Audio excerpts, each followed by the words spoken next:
Okay, ठीक है sir, चलो। अच्छा देखो, तो फिर आज क्या डिस्कस करेंगे? आज बेसिकली मैनेजमेंट का ओवरव्यू के साथ पूरा, मतलब एक ओवरव्यू क्वेश्चन आंसर, ठीक है, जिसमें ओवरऑल कोशिश करेंगे कि ये जो पूरा मैनेजमेंट है, that is fundamentals of management के नाम से बोलो या फिर प्रिंसिपल ऑफ मैनेजमेंट के नाम से बोलो, ये मैनेजमेंट रिगार्डिंग एक कंप्लीट ओवरव्यू क्वेश्चन आंसर, मतलब जिसमें सारा का सारा चैप्टर का टच भी हो जाए और मैनेजमेंट का क्वेश्चन आंसर के साथ एक कनेक्शन भी बन जाए, ये मेनली आज टारगेट रहेगा। उसमें मैं वेराइटीज ऑफ क्वेश्चन, ऐसे तो एग्जाम में नॉर्मली एमसीक्यू आने वाला है, बट मैं मेनली शॉर्ट क्वेश्चन ही डिस्कस करने वाला हूँ, ठीक है, जिसमें फिल इन द ब्लैंक्स भी रहेगा थोड़ा बहुत। एमसीक्यू क्वेश्चन तो बहुत सारा है, ठीक है, तो उसी से डिस्कस करेंगे। तो चलो मैं एक एक करके आप लोगों के साथ क्वेश्चन का डिस्कशंस करता हूँ, ठीक है। तो मैं स्क्रीन शेयर कर लेता हूँ। तो फर्स्ट ऑफ ऑल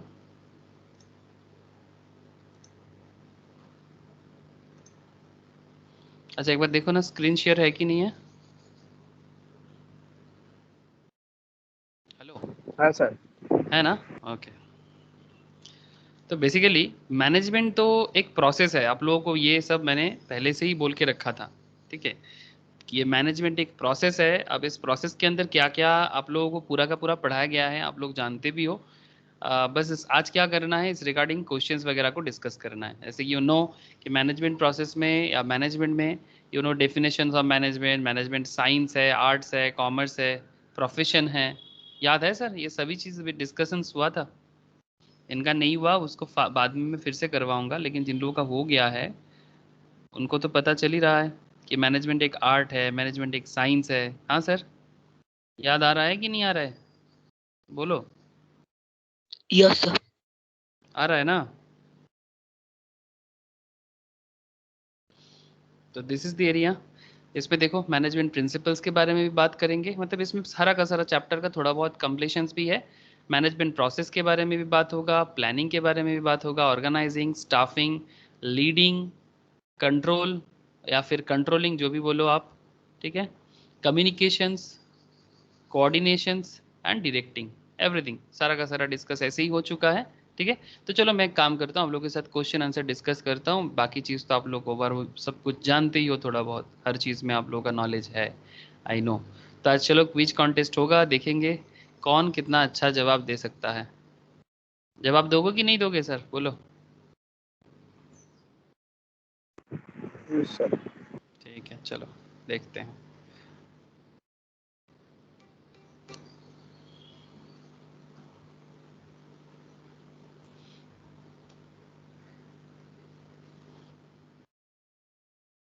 अच्छा, पहले क्या करेंगे, फिल इन द ब्लैंक्स करें या एमसीक्यू करें? अच्छा चलो एमसीक्यू भी पहले करते हैं, बाद में फिल इन द ब्लैंक्स करेंगे। फिल इन द ब्लैंक्स कितना सारा है? फिल इन द ब्लैंक्स आपका है 46 फिल इन द ब्लैंक्स है। चलो फिल इन द ब्लैंक्स से ही चालू करें क्या?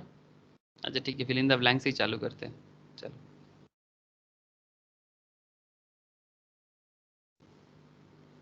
ये मैट मैंने आप लोगों के साथ शेयर किया है, ठीक है, मैं स्टार्ट करा रहा हूँ, बाकी चीज़ आप लोग कंप्लीट कर लेना, ठीक है। ये हर चैप्टर के एंड पे देखना क्वेश्चन आंसर दिया हुआ है, पहले क्वेश्चन ट्राई करना, फिर आंसर देने का कोशिश करना। मैंने ऑलरेडी ये तुम लोग के साथ शेयर कर रखा है, ठीक है, बस प्रैक्टिस करना है। अच्छा देखो क्वेश्चन दिख रहा है सर सबको, फिल इन द ब्लैंक्स का? हेलो, दिख रहा है कि नहीं दिख रहा है? Yes sir. चलो इसका क्या जवाब होगा? In all physical and biological systems, a message is transmitted in the form of mechanical transfer of energy. In the form of mechanical transfer of energy. एक आप लोग चाहो तो एक काम कर सकते हो सर, एक कॉपी लेके बैठ जाओ, ठीक है। मेरे यहाँ पर आज लिखना थोड़ा मुश्किल होगा, बिकॉज यहाँ पर ना ये पेन लिखता नहीं है, ये इस पर्टिकुलर इसमें जहाँ पर मैं करा रहा हूँ, मतलब इसमें नहीं होगा। तो आप लोग या फिर मेरे को बोर्ड ओपन करना पड़ेगा। आप लोग कॉपी लेके बैठ सकते हो, जिसमें आप लोग फटाफट क्वेश्चन का आंसर अगर चाहो तो राइट डाउन कर सकते हो, जो आपको ठीक लगे, ठीक है। एक मिनट में बोर्ड ओपन कर लूँ।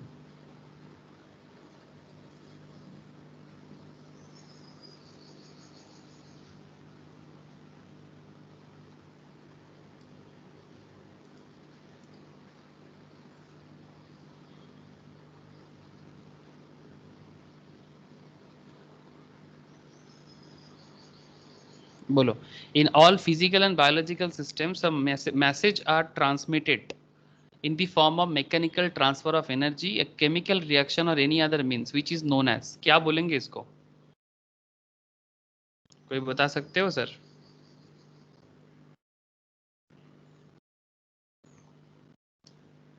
आइडिया है किसी को? सर इसको बोलते हैं साइबरनेटिक्स, ठीक है, इसको बोलते हैं साइबरनेटिक्स। ठीक है, आप लोग अभी थोड़ा सा देख लो, फिर मैं आपको शेयर करूंगा। साइबरनेटिक्स बोलते हैं इसको। बेसिक पॉइंट क्या है कि physical biological system some message is transmitted in the form of mechanical transfer of energy, a chemical reaction और any other means which is known as cybernetics. Concurrent control is known as, बोल पाओगे sir? Concurrent control is known as, थोड़ा unknown question भी आएगा, known questions भी आएगा। बोलो, concurrent control is known as. अच्छा, fill in the blanks tough लग रहा है, तो फिर क्या मैं एमसीक्यू से स्टार्ट करूं, फिर बाद में आऊंगा फिल इन द ब्लैंक्स में? चलो सर, आप लोगों को थोड़ा सा सुविधा हो जाएगा, ठीक है, I understand. Fill in the blanks थोड़ा कठिन लग रहा है, ओके, नो इशू। चलो एमसीक्यू ही कर लेते हैं। अब तो होगा, अब बताओ। Dash is the process whereby an executive develops an orderly pattern of group effort among his subordinates and secure unity of action. बोलो साहिल, बोल। Dash is the process whereby an executive develop an orderly pattern of group effort among his subordinates and secure unity of action. इसको क्या बोलेंगे? Control बोलेंगे, coordination बोलेंगे, reporting बोलेंगे और organising बोलेंगे। Coordination, coordination. विश्वजीत का जवाब है कोऑर्डिनेशन। सबको यही लगता है? Yes sir. हाँ, विश्वजीत का जवाब है कोऑर्डिनेशन। सबको ही? हाँ, स्नेसिस का आवाज तो मुझे मिल रहा है। अरिजीत बोल।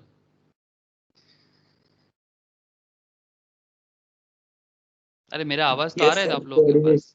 कोऑर्डिनेशन बेसिकली पॉइंट क्यों ऐसे कोऑर्डिनेशन क्यों बता रहे हैं? देखो, dash is the process where by an executive develops an orderly pattern. Executive मतलब जो मोटा मोटी उस पर्टिकुलर काम के लिए एग्जीक्यूशंस के लिए जिसको लीडर बनाया गया है, तो वो एक ऑर्डरली पैटर्न बनाता है, ग्रुप एफर्ट देगा अमंग हिज सबऑर्डिनेट्स, मतलब उसके साथ जो बाकी जो उनके नीचे काम करता है सबऑर्डिनेट्स, ठीक है, उनके साथ, ताकि security of secures unity of action, मतलब जो काम होगा उसमें एक यूनिटी ऑफ एक्शन रहेगा, ठीक है, मतलब बेसिक पॉइंट है कि सब कोई एक मुद्दे पे काम करेंगे, ठीक है, तो कोऑर्डिनेशन रहेगा तो ही हो सकता है, ठीक है। ऐसे देखो, मैं चाहूँ तो हर चैप्टर की रिलेट कर सकता हूँ, लेकिन उस पर टाइम टेकिंग हो जाएगा। जैसे सिंपल बात है, मैं एवरी क्लास में मैंने आपको अलग अलग कहानी बताता था, अगर आप लोग याद करोगे। जैसे अगर मैं सिंपल फिर से क्रिकेट के एग्जाम्पल में चले जाऊँ, जैसे विराट कोहली अगर लीडर है, ठीक है, उसको एक काम दिया गया है भाई, आई थिंक आज से ही T20 का चालू है ना सर, इंग्लैंड वर्सेस इंडिया, इसको खबर नहीं है? इंग्लैंड वर्सेस इंडिया का T20 आज से ही है ना?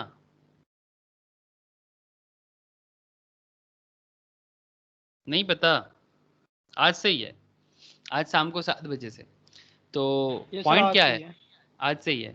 तो ये जो इंग्लैंड वर्सेस इसका जो T20 होगा, अब इसमें विराट कोहली हमारे इंडियन टीम का हेड है, और ये इनका नाम क्या है, ये इंग्लैंड का कैप्टन का नाम मॉर्गन है ना, ये यॉन मॉर्गन है मोस्ट प्रोबेबली, अभी पता नहीं इस बार, हाँ यॉन मॉर्गन है।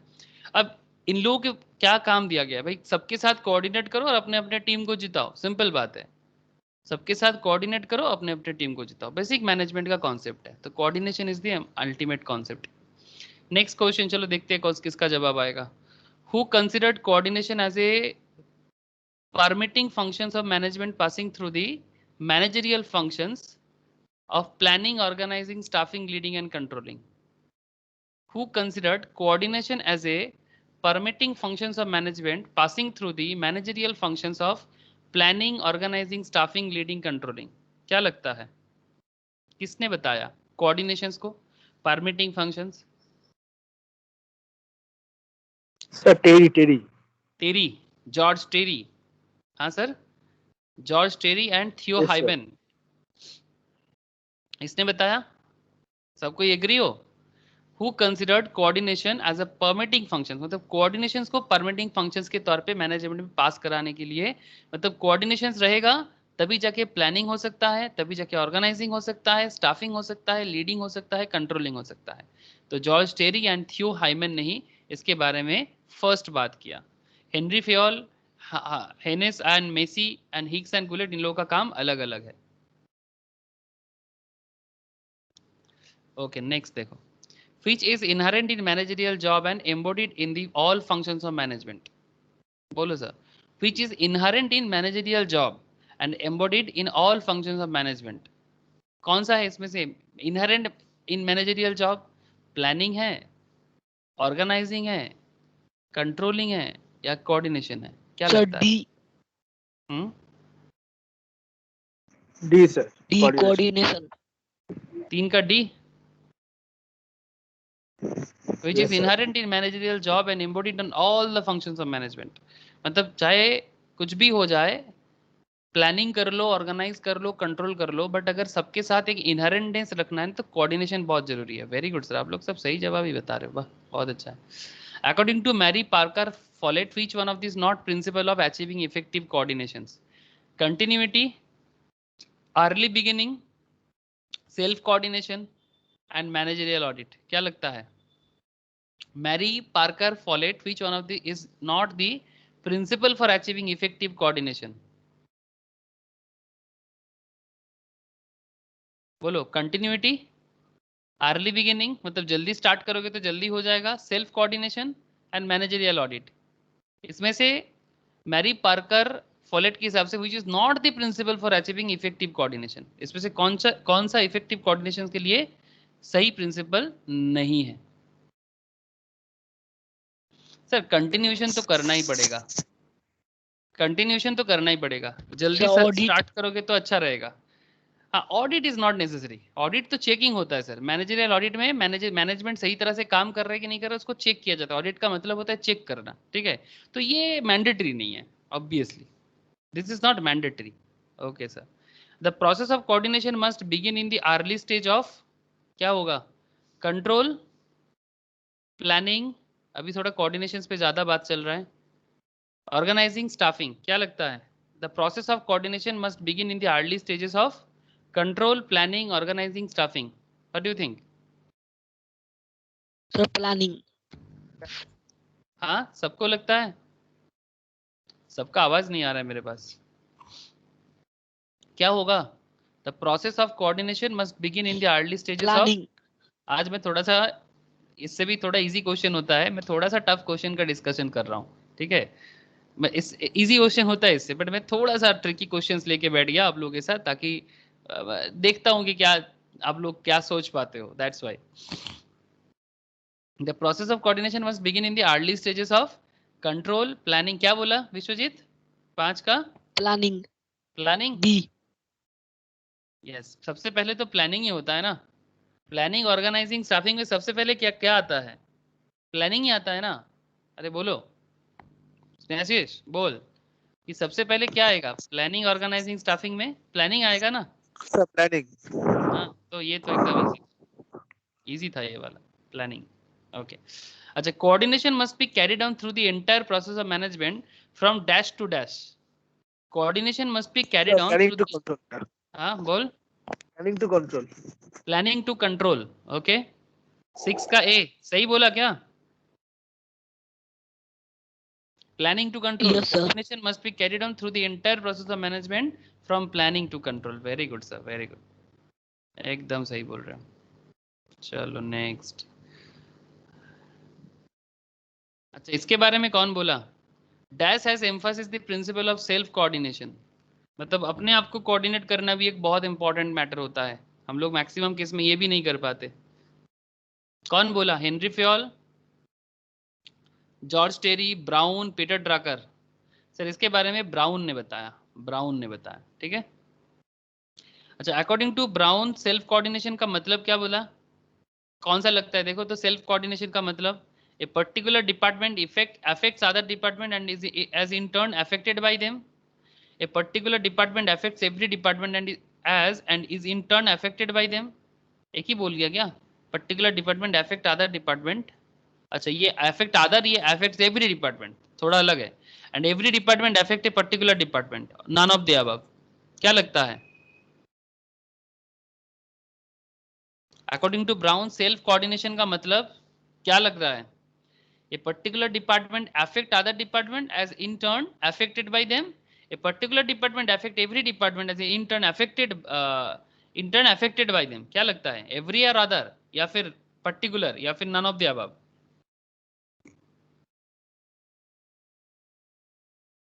Sir, every B लगता है. सर देखो सेल्फ कोऑर्डिनेशन का मतलब basically A particular department affect other department and in turn affected by them. ये वाला होगा, ए होगा. ठीक है, एवरी नहीं, ए होगा. That means A particular department affect the other department and is in turn affected by them. मतलब उसके साथ भी दूसरे का कनेक्शन रहेगा और वो भी दूसरे के थ्रू से अफेक्टेड होगा, तभी जाके सेल्फ कोऑर्डिनेशन हो सकता है. ये ब्राउन ने कहा है. Okay, no issue. चलो आगे देखते हैं. अच्छा, heart of coordination is the dash of the purpose which involves fixing the time and manner of performing various activities. क्या लगता है? Unity, integrity, achievement, none of the above. बोलो. Heart of coordination क्या है? हाँ बोलो. unity. Unity. Unity Heart থাকলে of coordination. Heart of coordination is unity. Yes, sir. Unity. Unity. Very good sir. चलो, बड़ा confident है सब कोई. ओके, चलो ये बताओ. Dash involves issuing orders to subordinates and supervise how these orders are carried out by them, and if necessary motivated the employees for higher performance. Supervision, directing, leading, none of the above. क्या लगता है? Dash involves করা উচিত, directing হবে তাহলে. Directing হবে. Okay, directing.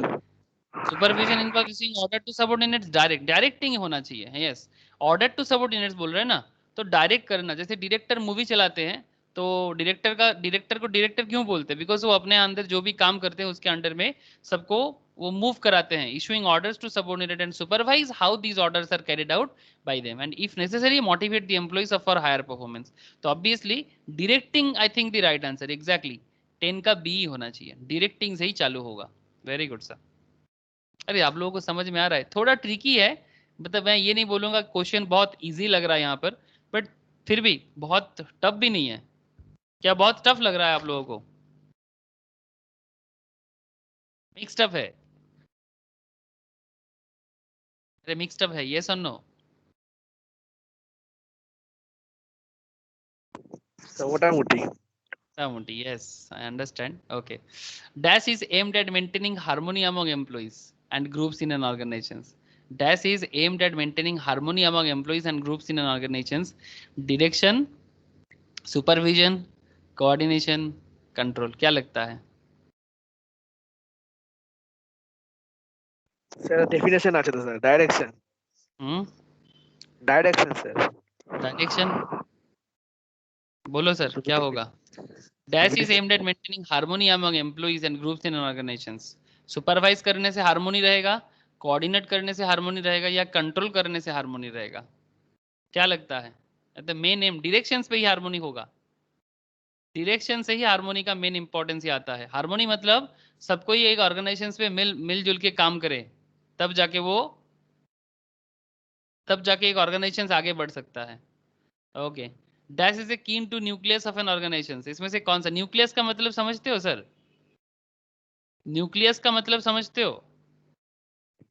মানে sir কোম্পানির মেন কি জিনিসটা? हाँ, न्यूक्लियस मींस जो एकदम मेन पार्ट होता है. जैसे हमारे बॉडी में भी न्यूक्लियस होता है, ठीक है, सिमिलरली. ठीक है, तो न्यूक्लियस, जैसे न्यूक्लियस क्या है, सबसे मेन पार्ट क्या है? Dash is a keen to nucleus of an organization. Supervision, planning, directing, organizing. Nucleus क्या है? बोलो सर. প্ল্যানিং আর ডাইরেকশনের মধ্যে কনফিউশন. হ্যাঁ প্ল্যানিং মানে ডাইরেকশন, কারণ প্ল্যানিং ছাড়াও কোম্পানি কিছু করতে পারবে না, আর ডাইরেকশন ছাড়াও কিছু করতে পারবে না। प्लानिंग छोड़ के भी नहीं कर सकता, डायरेक्शन छोड़ के भी नहीं कर सकता। এগুলো তো মেন। क्या लगता है? साहिल का एकदम जवाब नहीं मिल रहा है। साहिल बोल। शवन नीता भी कुछ नहीं बता रहे हैं। अरिजीत बोल, क्या होगा? Dash is a keen to nucleus of an organisation.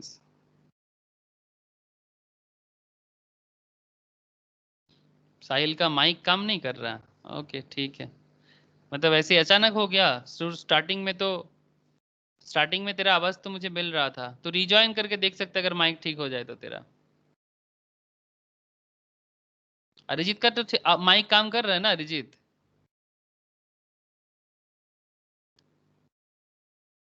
O network के कारण हो रहा है, ठीक है। अच्छा, dash is a keen to nucleus of an organization. इस पे हाँ ऑब्वियसली बिना प्लानिंग का कुछ नहीं हो सकता। ऑब्वियसली कोई भी काम करने के लिए आपको प्लानिंग तो करना है, सुपरवाइज भी करना है, ऑर्गेनाइजिंग भी करना है, बट डायरेक्टिंग बहुत इंपॉर्टेंट पार्ट है। जैसे सिंपल बात करते हैं सर कि चलो एक जैसे कि बात कर रहे थे, जैसे ये लोग टीम खेलेगा ना, ये लोग टीम को खेलेगा, ठीक है, ये लोग खेलेगा तो फिर इस खेल में जीतना है। जैसे नॉट ओनली दैट कि एक मूवी बनता है, ठीक है, मूवी मेकर, ठीक है, मूवी डायरेक्टर। जैसे मूवी डायरेक्टर मूवी बनाते हैं, मूवी बनाने के लिए उनके पास प्लान तो है ही, ठीक है, मूवी बनाने के लिए उनके पास प्लान है, ठीक है। ये देखो जैसे ये डायरेक्ट कर रहा है, ठीक है। अब मुझे एक चीज़ बताओ कि जब ये डायरेक्टर मूवी को डायरेक्ट करता है, इसके पास प्लानिंग तो है, इसके पास ऑर्गेनाइजिंग भी एक कॉन्सेप्ट बना हुआ है, एंड इसके पास प्लानिंग भी है, सारा का सारा चीज़ लेके ये यहाँ पर आया है, ठीक है। लेकिन इसका सक्सेस किस पे डिपेंड करेगा? सुपरविजन पे, प्लानिंग पे, ऑर्गेनाइजिंग पे, या मोस्ट इंपॉर्टेंट इस डायरेक्शन पे कि किस दिशा पे काम कर रहा है। जैसे आपके पास प्लानिंग बहुत सारा है, आप अपने आप को सुपरवाइज भी करते हो या फिर कोई है जो आपको सुपरवाइज करता है, आप अपने आप को ऑर्गेनाइज भी कर रहे हो, बट अगर आपका सही दिशा नहीं है, आप अगर प्रॉपर डायरेक्शंस पे काम नहीं कर रहे हो, तो डू यू थिंक कि आपका ऑर्गेनाइजेशन या आप जो भी हो आगे बढ़ पाओगे? दिशा सही होना जरूरी है कि यस और नो? अब कोई बोलेगा सर प्लानिंग भी तो होना चाहिए। यस सर, प्लानिंग तो होता ही है, सबके पास थोड़ा बहुत प्लानिंग तो है ही। मैं जितना समझता हूँ प्लानिंग तो सबके पास थोड़ा बहुत होता ही है, बट अगर प्रॉपर डायरेक्शंस में ना चले ना सर, तो आपका सारा का सारा धरा के धरा रह जाएगा। वही तो, इसलिए डायरेक्शंस में बी द राइट आंसर, मतलब मोस्ट प्रोमिनेंट। ऐसे मैनेजमेंट में ना हर एक पॉइंट में ही आपको लगेगा ये भी होगा वो भी होगा, बट थोड़ा सा आपको कॉमन सेंस भी लगाना पड़ेगा। Which are the following is the principle of direction. इसमें से कौन सा डायरेक्शन का प्रिंसिपल है, मतलब डायरेक्शंस का प्रिंसिपल के साथ काम करता है? Harmony of objectives, unity of command, follow up, all of the above. बोलो सर 13 का क्या लगता है?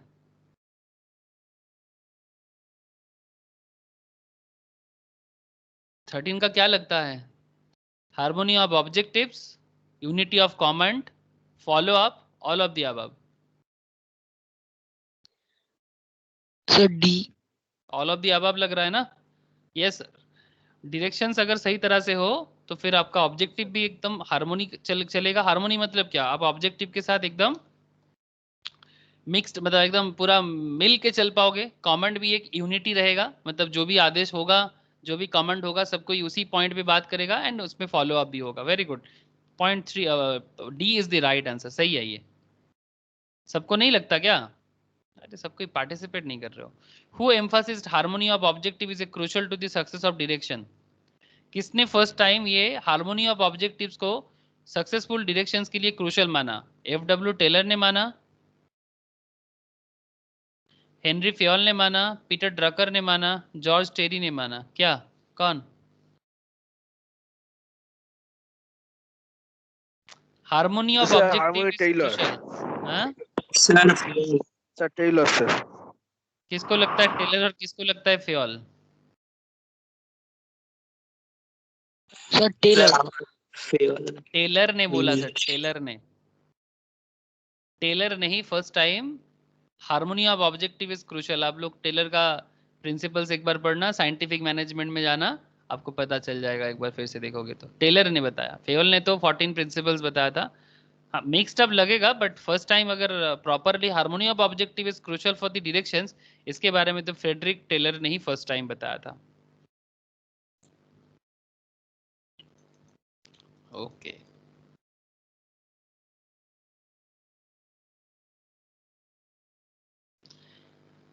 presence of dash subordination inevitably brings chaos and disorder।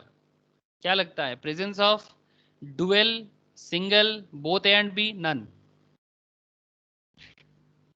Subordination मतलब समझते हो ना, किसी के नीचे जो काम करता है उनको सबऑर्डिनेट बोलते हैं, मतलब पद में नीचा। नीचे मतलब ऐसा नहीं कि नीचे काम करता है, पद में नीचा, authority wise. Presence of dash subordinations inevitably brings chaos and disorder. chaos मतलब झमेला और डिसऑर्डर क्रिएट करता है। What do you think? সেটা ডুয়েল, মানে একজন থাকলে ঠিক থাকবে, দুজন হয়ে গেলে দুজনের মত আলাদা, ডুয়েল। हाँ ये बात सही है सर कि ए ड्यूअल। हाँ डुअल सबऑर्डिनेशंस में प्रॉब्लम हो जाता है। मतलब एक प्रॉपर वे में, मतलब एक एक के अंडर में अगर सबऑर्डिनेशंस में है तो एक साथ अगर 4-5 सबऑर्डिनेट हो जाएगा ना, तो एक मुश्किल हो जाएगा लीडरशिप क्रिएट करने में। तो इसलिए dual subordination inevitably brings chaos and disorder. तो बेहतर है कि सिंगल रहो, ठीक है, ये बेहतर होता है, या फिर कुछ ना रहे, ये राइट आंसर होगा। अच्छा, a manager has to exhibit the style of leadership. A manager has to exhibit the style of leadership depending on the performance, time, situation, period। क्या लगता है? সিচুয়েশন স্যার, हाँ, situation। Situation. Yes sir. A manager has to exhibit the style of leadership depending upon the performance। मतलब अपना leadership style किस तरह का use करना है वो परफॉर्मेंस पे डिपेंड करेगा, टाइम पे डिपेंड करेगा, सिचुएशन पे डिपेंड करेगा, या फिर पीरियड पे डिपेंड करेगा। Sir situation. सिचुएशन पे डिपेंड करेगा, exactly sir.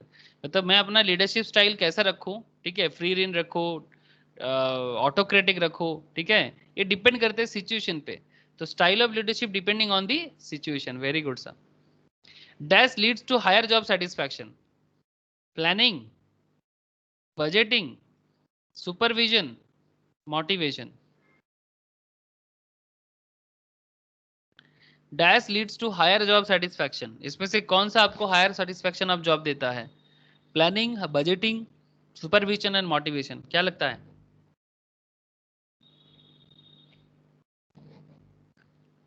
Sir job satisfaction किस पे डिपेंड करता है? सर प्लानिंग डी पे, motivation. Motivation. Very good sir. Motivation पे डिपेंड करता है ना जॉब सेटिस्फैक्शन। आप अगर अपने काम के साथ मोटिवेटेड हो तो फिर आपको सेटिस्फैक्शन मिलेगा। क्या बजट डिपेंड करेगा? नहीं सर। प्लानिंग डिपेंड करेगा सेटिस्फैक्शन? नहीं sir.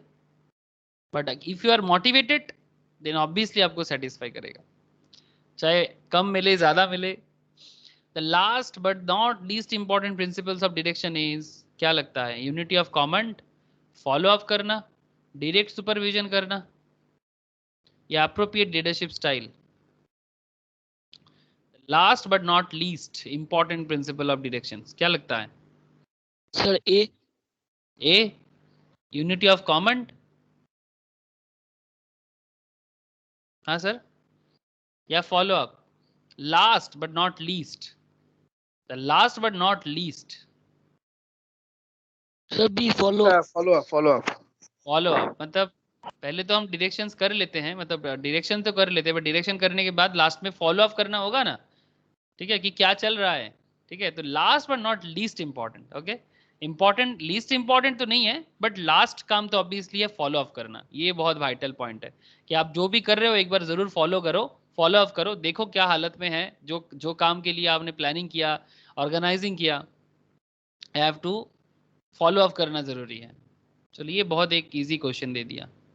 The term communication is derived from the Latin word common, communis, communication। बोलो, the term sir D. communication, हाँ, the term communication derived from the B, B. communis। हाँ, सबको agree हो गया? communis, जाई ना sir. yes sir, communis। the communis word से ही communication आया है। ओके, कम्युनिस्ट वर्ड से ही कम्युनिकेशन आया है। Okay, communication is an exchange of fact, ideas, opinions, emotions by two और मोर पर्सन्स। अकॉर्डिंग टू कौन सर, बोल पाओगे? सीमन बोला, डाल्टन मैकफार्लैंड बोला, लुइस एलन बोला, कौन बोला? Communication is an exchange of fact, ideas, opinions और इमोशंस बाय टू और मोर पर्सन्स। सर ये कहा है? ये न्यूमैन एंड समर ने बोला है। न्यूमैन एंड समर के हिसाब से कम्युनिकेशंस का ये बताया गया है। अच्छा ये बता दो थोड़ा सा, which is said to be the carrier of message sent by a person to another, which is said to be the carrier of message sent by a person to another। Medium बोलेंगे, decoding बोलेंगे, encoding बोलेंगे, feedback बोलेंगे, क्या बोलेंगे? Carrier of message send by a person to another. हाँ medium sir, आदान प्रदान করে मीडियम एक्सचेंज হয়, मीडियम, मीडियम बोलेंगे। वेरी गुड सर, मीडियम बोलेंगे। Okay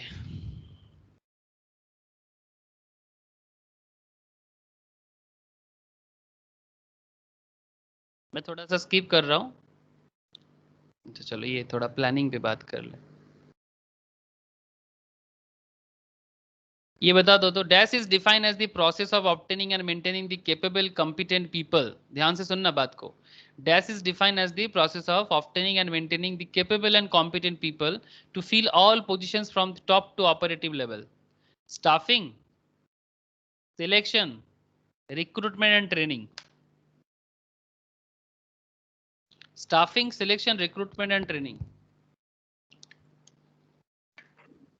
sir staffing. Staffing sir, staffing.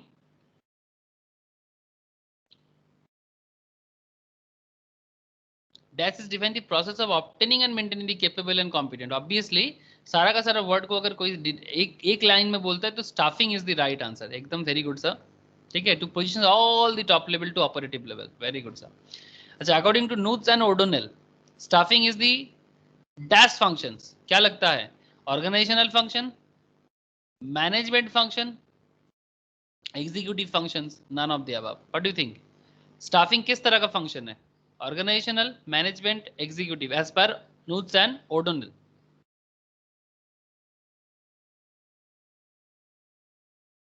बोलो सर, क्या लगता है? Management function? हो सर, हाँ sir executive function,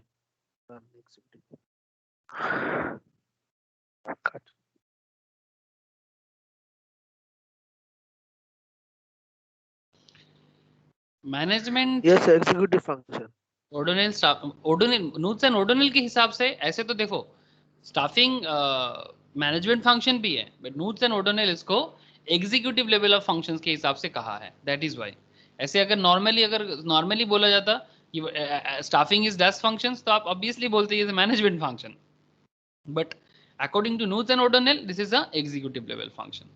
okay sir, ये बता दो, dash is concerned with providing the organization with the right number of people at the right place. हाँ, वेरी इंपॉर्टेंट क्वेश्चन है। right number of people at the right place and at the right time so that organizational would be able to achieve its goal effectively।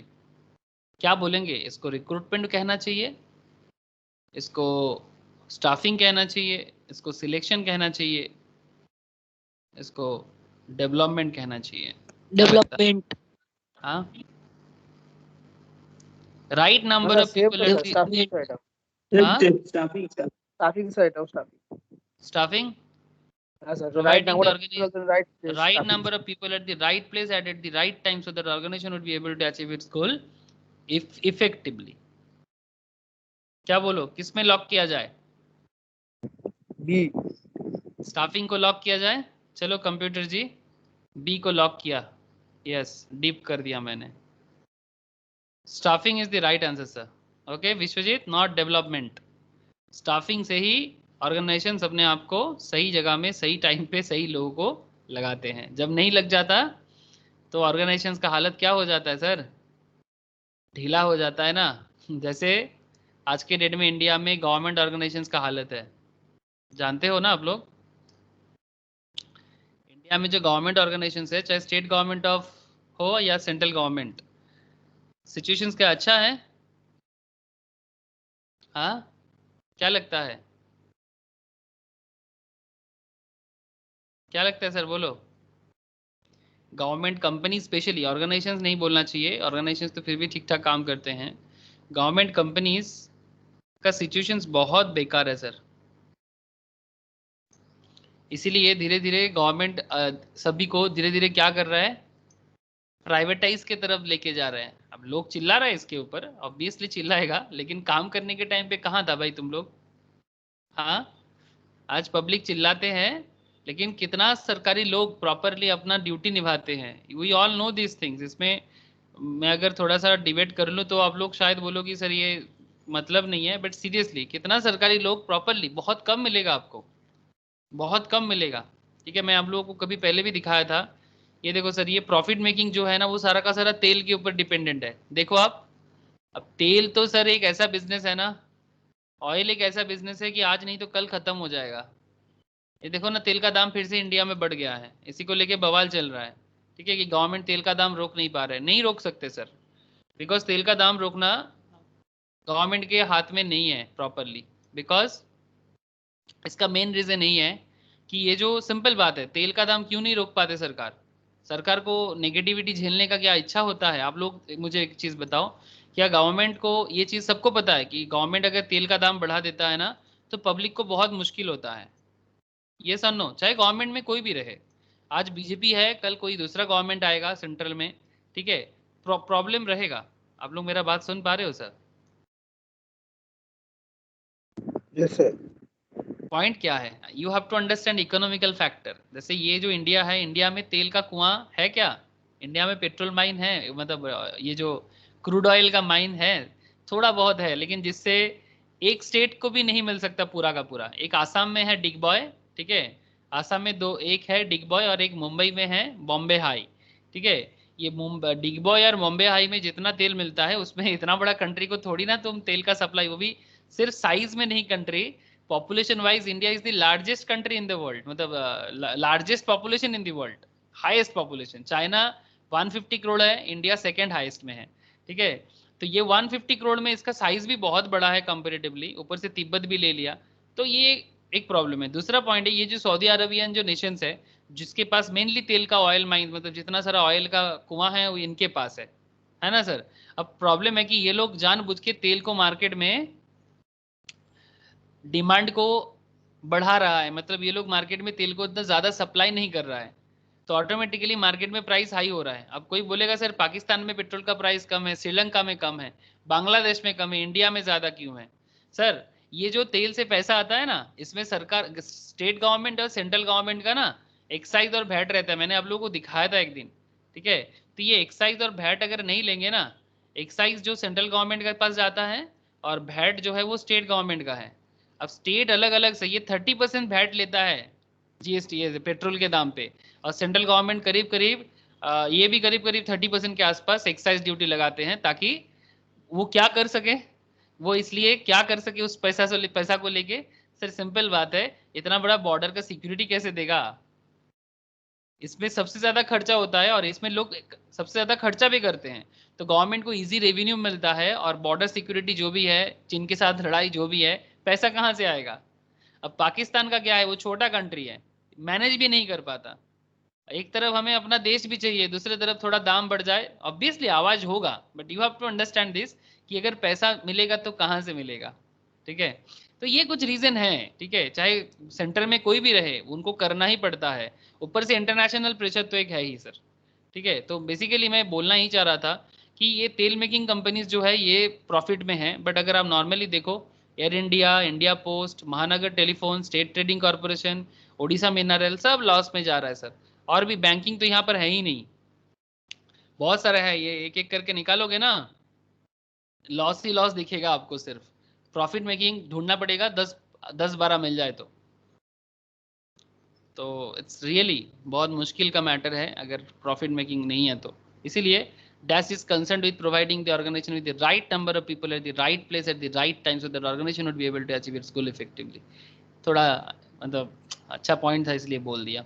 बोलो sir man power planning is known as क्या होगा?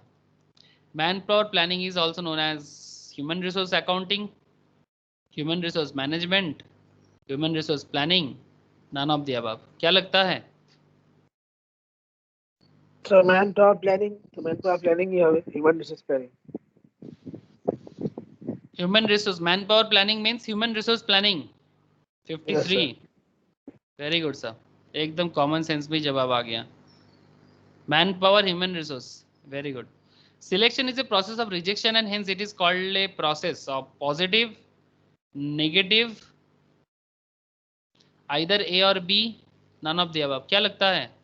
Selection is a process of rejection hence it is called a process dash process, positive process, negative process, क्या process है ये?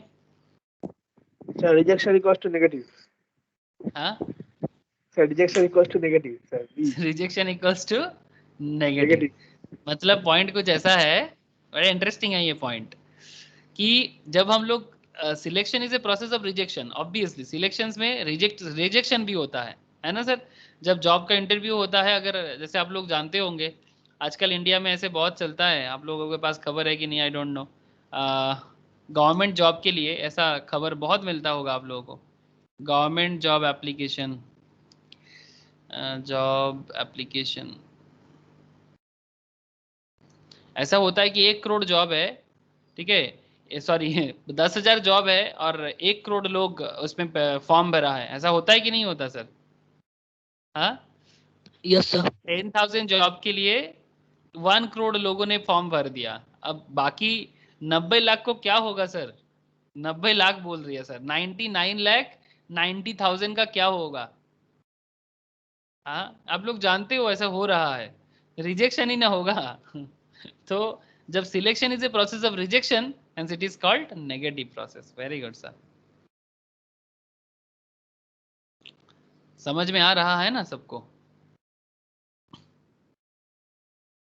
ऐसे ये थोड़ा जान लो sir, T group training is known as T group training. T group training is also known as classroom training, apprenticeship training, internship training, sensitivity training. क्या लगता है? टी ग्रुप ट्रेनिंग,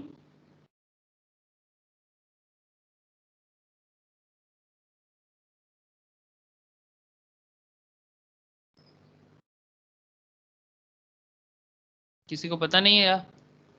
सर इसको सेंसिटिविटी ट्रेनिंग के साथ connect किया जाता है।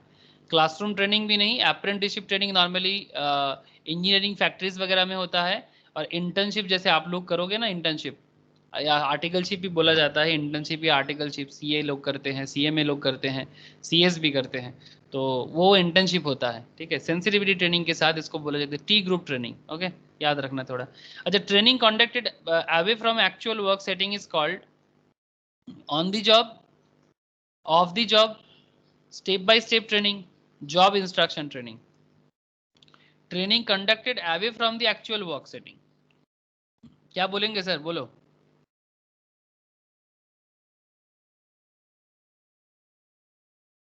On the job, of the job. Sir of the job training मतलब जब आपको एक्चुअल वर्क सेटिंग से बाहर जाके काम करना पड़ता है तो उसको ऑफ द जॉब ट्रेनिंग बोलते हैं, है ना सर? बोलो सर, लॉजिक है कि नहीं इस पॉइंट में? ये लॉजिकल आंसर Yes, था। sir. वेरी गुड सर, चलो थोड़ा सा स्किप कर ही सकते हैं। अच्छा ये बताओ, the process of increasing the knowledge and skills of an employee for doing a particular job, the process of increasing the knowledge and skills of an employee for doing a particular job is known as training, development, education, none of the above.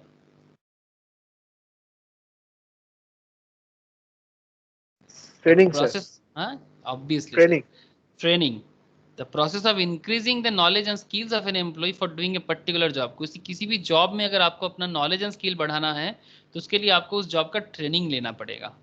Education development तो ठीक है sir, वो तो आपको basic चाहिए ही चाहिए, but अगर आपको पर्टिकुलर जॉब का ट्रेनिंग नहीं मिलेगा ना, चाहे आप कितना भी डॉक्टरी पास कर लो, बट कभी आपने बॉडी काटा ही नहीं है ना, कभी ऑपरेशन किया ही नहीं, उसका ट्रेनिंग चाहिए आपको। आप किताब में तो बहुत कुछ पढ़े हो, जैसे आप लोग अभी किताब में अकाउंट्स करते हो, किताब में टैक्स करते हो, बट जब रियल लाइफ में करोगे ना तो आपको ट्रेनिंग चाहिए, जीएसटी का ट्रेनिंग चाहिए, आपको इनकम टैक्स का ट्रेनिंग चाहिए, आपको अकाउंट्स का ट्रेनिंग चाहिए, आपको फिनेंशियल मैनेजमेंट एडवाइजरी का ट्रेनिंग चाहिए, जो सब्जेक्ट आपको एक्चुअली आगे जाके एस्टेब्लिश करने में हेल्प करेगा। हाँ सर, जैसे ये मैनेजमेंट अभी पढ़ रहे हो, लेकिन जब रियल में आप काम करोगे ऑर्गेनाइजेशंस पे, डोंट यू थिंक कि आपको ट्रेनिंग चाहिए मैनेजमेंट का? पढ़ाई अलग चीज, पढ़ाई आपको एजुकेशन जरूरी है, एजुकेशन होगा तो आप समझ आएगा आपको। डेवलपमेंट भी अपने आप को हमेशा करते रहना है, बट अनटिल और अनलेस आप किसी ऑर्गेनाइजेशंस पे जाके आपको ट्रेनिंग नहीं मिलेगा ना, तो फिर आप ऑर्गेनाइजेशंस पे कैसे टिक पाओगे? आप समझ पा रहे कि नहीं पा रहे सर?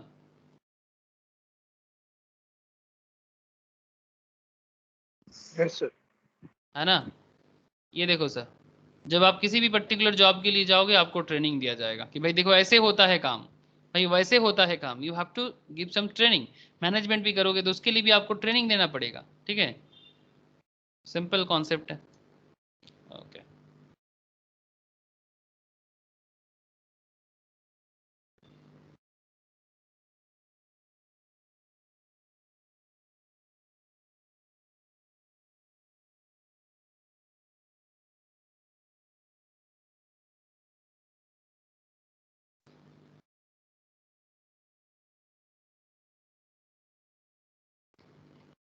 इसमें करीब 200 के आसपास क्वेश्चन है, आप लोग चाहो तो एक एक करके सारा पढ़ सकते हो। चलो मैं थोड़ा सा, हाँ ये बताओ चलो, विच of the following is not an element of directing? बोलो, इसमें से कौन सा डायरेक्टिंग का पार्ट नहीं है, एलिमेंट नहीं है? Motivation, communication, planning, supervision. Sir B. Sir, planning. Planning, planning is not the part of directing. Sir communication. Communication B, okay. Which of the following is not an element of directing? बोलो, बाकी लोगों के जवाब तो आ ही नहीं रहा है। समन्विता का तो एकदम कोई जवाब नहीं मिल रहा है मुझे। साहिल का आज माइक्रोफोन काम नहीं कर रहा है। स्नेहाशीष बोल।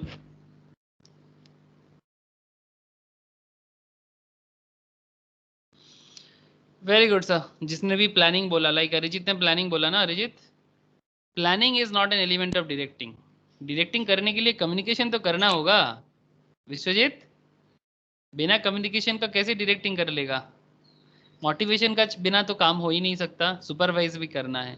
But planning is not an element of directing. Planning directing का पार्ट नहीं है, प्रॉपर पार्ट नहीं है। अब बोलोगे तो सर हर चीज का पार्ट हर कोई कनेक्ट करेगा, बट फिर भी प्लानिंग तो पहले बन जाता है। बट डायरेक्टिंग जब होगा ना, तो आपको काम करने का मोटिवेशन चाहिए कि भाई क्यों कर रहे हैं, कम्युनिकेट करना होगा, डायरेक्टिंग का ही अंदर है, एंड सुपरवाइज भी करना है, वो भी डायरेक्टिंग के अंदर है। बात समझ रहा है कि क्यों प्लानिंग को अलग का किया जा रहा है? Hello, yes sir. Which of the following is not a money, not a non monetary incentive? इसमें से कौन सा non monetary incentive, non monetary incentive नहीं है? नॉन मॉनेटरी इंसेंटिव नहीं है। Promotion, bonus, competition, stability of work. ध्यान से जवाब देना। Sir bonus. Non monetary incentive नहीं है। Bonus, yes sir. एग्री हो गया सब कोई? प्रमोशन तो नॉन मॉनेटरी इंसेंटिव है, यस सर। बोनस। है ना? कंपटीशन भी नॉन मॉनेटरी है, स्टेबिलिटी ऑफ वर्क भी नॉन मॉनेटरी है, बोनस नॉन मॉनेटरी इंसेंटिव नहीं है। Very good sir, bonus is the right answer. Bonus में तो मनी ही मिलता है आपको, है ना? Very good. Motivation based on a force of fear is called? अगर किसी को डरा के धमका के मोटिवेट किया जा रहा है तो वो क्या है? Negative motivation, positive motivation, negative. Extrinsic और इंट्रिंसिक? क्या लगता है? Negative. Negative motivation. Very good sir, very good. अच्छा, participation, recognition and power. Participation, recognition and power are some of the examples of financial motivation, non-financial motivation, extrinsic motivation, intrinsic motivation. बोलो, participation, recognition and power are some of the examples of financial, non-financial, extrinsic and intrinsic. Non financial. हाँ, non financial. Non financial, very good sir. Participation, recognition, power तो non financial motivation है, very good sir. समझ के बोल रहे हो या फिर तुक्का लगा रहे हो? না না স্যার বুঝেই বলছি मास्लोस, বোঝাতেও পার- हाँ बोल। স্যার বোঝাতেও পারবো কেন अच्छा बुझा, बुझा बुझा ना 195 को समझा दे अरिजीत, बोल। Yes sir So participation, recognition, and power are some of the examples of financial না নন ফিনান্সিয়াল। কারণ এদের সঙ্গে আমি একটা কোনো জায়গায় পার্টিসিপেট করছি তাদের জানি আমার সোর্স কি আছে, আমার পাওয়ার কি, সেটার সঙ্গে টাকার কোনো সম্পর্ক নেই। তো সেই সেন্সে নন यस, ফিনান্সিয়াল মোটিভেশন হচ্ছে এটা। Very good sir, very good. Participation, recognition मतलब अगर मैं किसी जगह में पार्टिसिपेट कर रहा हूँ तो पार्टिसिपेशन का मतलब ये नहीं कि हमें पैसा मिलेगा। रिकॉग्निशन का मतलब ऐसा नहीं कि हमें पैसा चाहिए। पावर का मतलब भी ऐसा नहीं कि मुझे पैसा चाहिए। जैसे आजकल एक सिंपल बात कर सकते हैं कि आप लोग पॉलिटिकल खबर तो देखते ही हो, ठीक है? अब ना भी देखना चाहो तो खबर तो देख ही लेते होंगे। करंट वेस्ट बंगाल का जो पॉलिटिकल कॉन्सेप्ट है, हाँ, टीएमसी वर्सेस बीजेपी जो यस जो सर चल रहा है, हाँ, टीएमसी वर्सेस बीजेपी का जो चल रहा है, आप लोग मुझे एक चीज बताओ। एक सिंपल सवाल कर रहा हूं मैं आप लोगों के सामने, ठीक है? कि क्या लगता है, पार्टी में ज्वाइन करना चाहिए पैसे के लिए या फिर रिकॉग्निशन, पावर एंड पार्टिसिपेशन के लिए? लोग पार्टी में क्यों ज्वाइन करता है?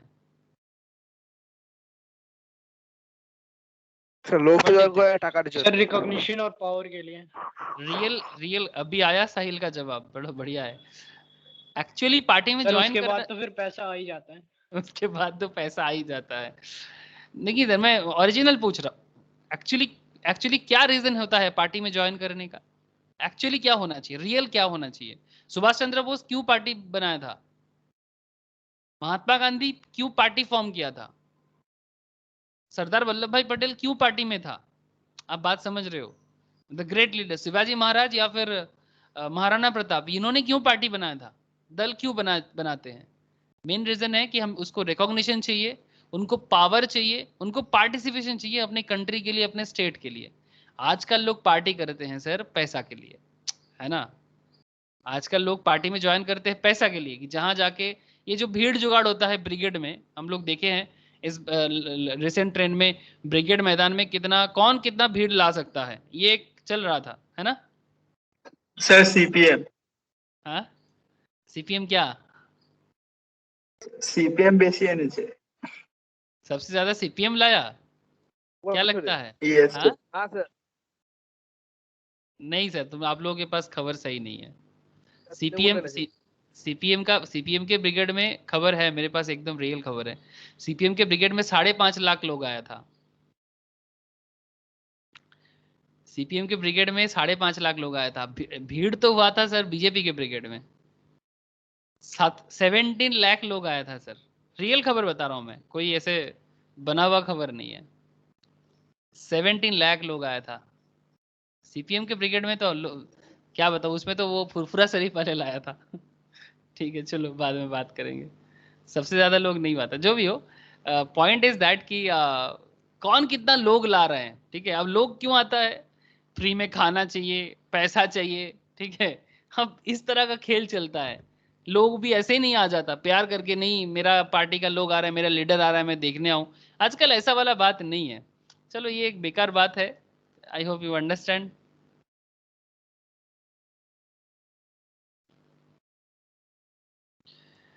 ओके ठीक है, चलो जिसको लगता है बीजेपी लाया उसको बीजेपी सही, जिसको लगता है सीपीएम लाया सीपीएम ही सही, जिसको लगता है टीएमसी लाया तो अरे टीएमसी ब्रिगेड का रैली किया था रे? यस স্যার कब किया था टीएमसी का? আমাদের ব্রিগেড মানে টিএমসি ব্রিগেড হয় না, टीएमसी কোথায় হয়? শহীদ মিনার।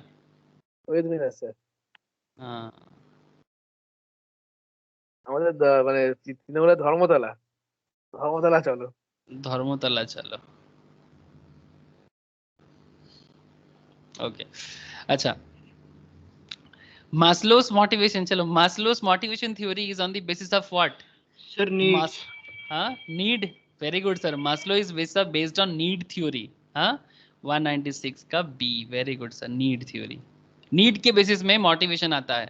एक पिरामिड हुआ था, याद होगा सर आप लोगों को, एक पिरामिड पढ़ाया था क्लास में। Sir hierarchy. Hierarchy, very good sir. Leadership theory study, the leadership theory study leaders behavior is followers theory, trade theory, behavioural theory, managerial grid, क्या लगता है? Leadership theory study leaders behaviour, is followers theory, trade theory, behavioural theory, managerial grid, what do you think?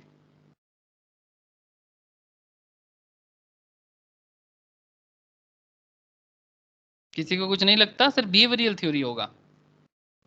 Leadership theory study leaders behaviour, trade theory एक अलग है, followers theory भी है, managerial grid भी होता है, but leadership theory study leaders behaviour, जिसमें leaders का बिहेवियर को स्टडी किया जाता है, उसको बिहेवियरल थ्योरी बोलते हैं। इतना समझ लो आप लोग, ठीक है? अच्छा ये बता दो, all decision making power is centralised, is the leader is sir under autocratic. Autocratic style, liberal leader, पहले जवाब आ गया, democratic leader and institutional leader. Answer is autocratic sir. सबको एग्री हो क्या?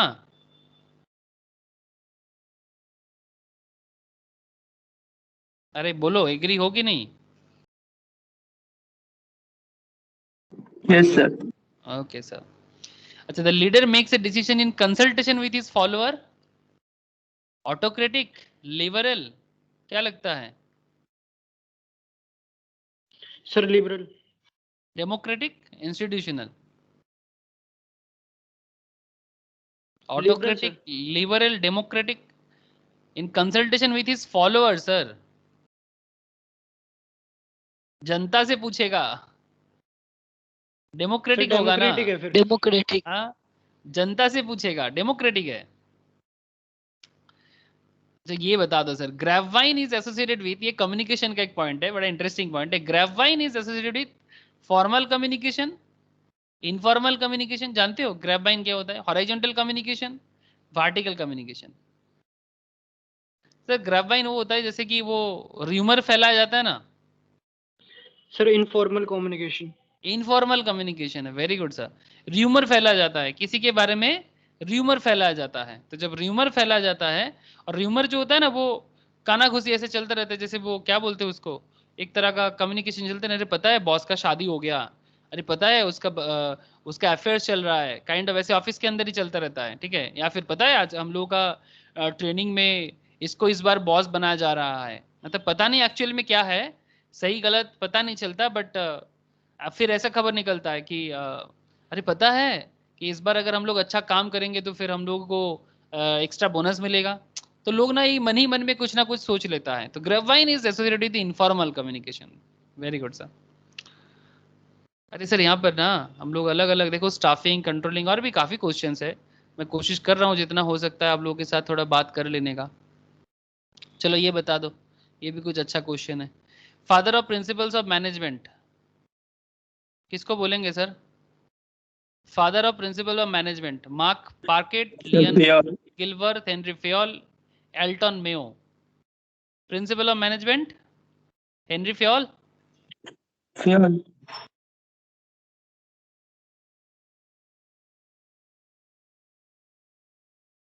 फेयोल ना सर, यही तो होगा। हाँ। Pioneer of human relation, pioneer of human relation किसको कहा जाता है? Mark sir Mary Elton Parker. हाँ, एल्टन मायो को कहा जाता है sir. Yes sir. Very good sir. Henry Fayol let down कितना प्रिंसिपल के बारे में होता? 12, 13, 14, 15? 14, Henry Fayol is known for 14 principles. Very good, 14. sir. 14 principles. Which function is regarded as the essence of management? इसमें से कौन सा सर कोऑर्डिनेशन। मैनेजमेंट का एसेंस माना Sir, जाता है? planning. Planning. प्लानिंग, प्लानिंग भी आया, कोऑर्डिनेशन भी आया, बोलो sir essence of coordination। Management. Coordination, essence तो कोऑर्डिनेशन को ही माना जाता है सर। प्लानिंग हो, ऑर्गेनाइजिंग हो, स्टाफिंग हो, बट कोऑर्डिनेशन ना हो तो फिर कुछ बात नहीं बनेगा। फुटबॉल खेला देखे हो Arijit? Yes, sir. Football match में क्या प्रॉब्लम होता है बोल तो? Coordination. हाँ, फुटबॉल में सबसे बड़ा प्रॉब्लम तो कोऑर्डिनेशन का ही होता है, मैंने जितना देखा आज तक। बचपन में भी जब मैं खेलता था तब भी मुझे याद है मैं उतना अच्छा फुटबॉल नहीं खेल पाता था, बट सीरियसली जो कहानी मैं बता सकता हूँ आप लोगों को, ऐसे मेरा रिसीविंग वगैरह एकदम बहुत बेकार है, बट एक चीज़ था, मैं बहुत अच्छा पोजीशन लेता था। तो मेरे पास बॉल देता था, जो अच्छा स्ट्राइकर होता था ना बॉल का, वो मेरे को बॉल मारता था। मैं पोजीशन बहुत अच्छा लगता था गोल देने के लिए, बट कभी बॉल को रिसीव प्रॉपरली नहीं कर पाता था, तो इसलिए मुझे गाली मिलता था। तो पॉइंट क्या है कि मैं देखता था कि अगर किसी के पैर में बॉल होता है ना, वो बॉल देना ही नहीं चाहता है फुटबॉल में। ऐसा लगता है कि वो अकेला ही गोल देगा। क्या मैं सही बोल रहा हूँ सर? Yes sir. है ना? पैर में बॉल होने से वो एकदम बैक सर से कोण टीम लेके सपोर्टर सर तुम्ही? हाँ? सर कोण team sir? East Bengal Mohun Bagan? देख ऐसे तो मैं मोहन बागान का ही हूँ मैं, क्योंकि मैं तो पूरा का पूरा वेस्ट बंगाल का हूँ। मतलब मैं मैं ईस्ट मोहन बंगाल बागान। से कहीं से भी कनेक्टेड नहीं हूँ। ठीक है। तो ऑब्वियसली मैं मोहन बागान ही होऊंगा। मतलब वो घोटी बाटी का जो कॉन्सेप्ट बता रहा है ना, तो मैं मोहन यस बागान ही सर। हूँ। आजवा सर मोहन बागान। हाँ, ऐसे मैं किसी फुटबॉल का ऐसा भी बहुत बड़ा फैन फॉलोइंग नहीं है मेरा, मतलब पर्सनल लेवल में ऐसा नहीं है। अच्छा फुटबॉल देखता हूँ तो मुझे बहुत अच्छा लगता है। ठीक है, लेकिन फिर भी अगर तू बोलेगा कि भाई सपोर्ट किसको करना है, तो फिर I will go with Mohan बागान। मेरा पापा मोहन बागान का मेंबर है। मेरे सर को मेरे को बोलता है कि जाओ खेला देखने जाओ। मैंने नहीं, मुझे नहीं जाना, वो भीड़ भाड़ में मरना नहीं है मुझे। जो भी हो, but it's a different kind of craziness in West Bengal specially. अभी तो मोहन बागान का एक टीम आ गया ना, वो फुटबॉल ये में आईएसएल में। Yes, sir. এটিকে মোহন বাগান তো हाँ, এটিকে মোহন বাগান एटीके मोहन बागान। मतलब वो एथलेटिको तो कोलकाता को मोहन बागान नाम कर दिया क्या? হ্যাঁ স্যার और ईस्ट बंगाल का भी टीम आया तो ইস্টবেঙ্গল ইস্টবেঙ্গল इस बार तो सबसे खराब रिजल्ट शायद ईस्ट बंगाल का हुआ है आईएसएल में। ইয়েস স্যার तो का सपोर्टर ईस्ट बंगाल है ताई तो ना। है? ईस्ट बंगाल का है तू? মোহনবাগান স্যার মোহনবাগান नहीं, भगा देंगे तेरे को बांग्लादेश, रुक। এ বাবা স্যার মোহনবাগান अच्छा ठीक है ठीक है ठीक है, शांत हो जा शांत हो जा। ठीक है, और एक नहीं है, प्रियांशु नहीं है आज, नहीं तो होता तो अभी चालू हो जाता। वो भी पागल करता है ये सब चीज को लेके।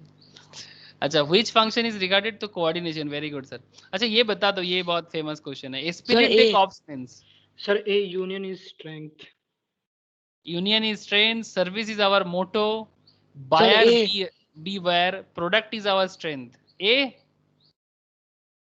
spirit Yes, de sir. corp, spirit de corp। A union is strength। Very good sir, union is strength, very good. United रहेंगे तो स्ट्रेंथ रहेगा, बट प्रॉब्लम है कि आज के डेट के सोसाइटी में यूनिटी बोल के कुछ चीज होता है क्या? मुझे तो यूनिटी ढूंढना पड़ता है। मतलब आस पड़ोस में भी यूनिटी नहीं है, सब एक दूसरे से जलता है। क्या मैं सही बोल रहा हूँ सर? ইয়েস স্যার सब एक दूसरे से जलता है। मतलब आप जिस एरिया में रहते हो, अगर उस एरिया में सबके बारे में बहुत अच्छा सोचता है, तो इट्स अ ग्रेट थिंग कि भाई ऐसा नहीं कि आजकल तो ताना मारने वाला एक सोसाइटी बनाया हम लोगों ने कि भाई मतलब सारा साल भर कोई किसी का खोज नहीं रखता है, लेकिन हाँ एग्जाम का रिजल्ट निकलने से जरूर पूछता है कि भाई पास हुआ कि फेल हुआ, सही कि गलत।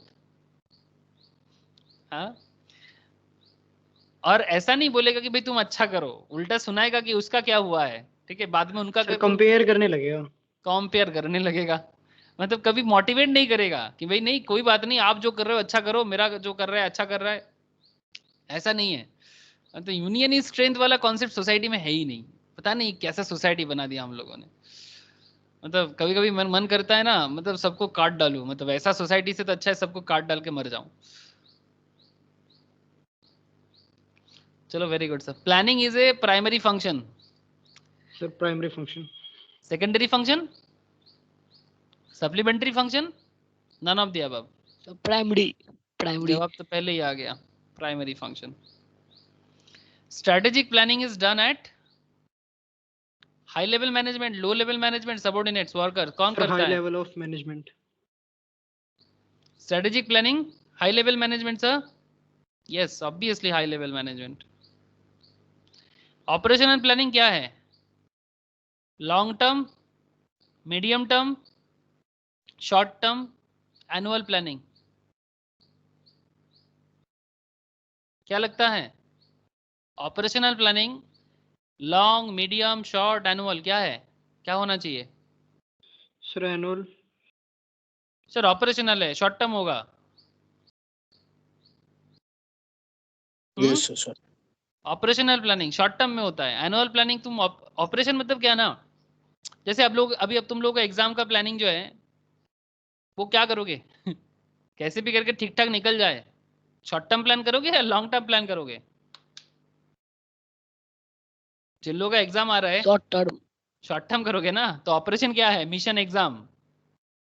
जैसे अभी बोर्ड का भी सबसे बड़ा, अभी इस बार सबसे बड़ा एग्जाम तो किसी का एग्जाम नहीं है, एग्जाम सब पास हो जाएगा गारंटी।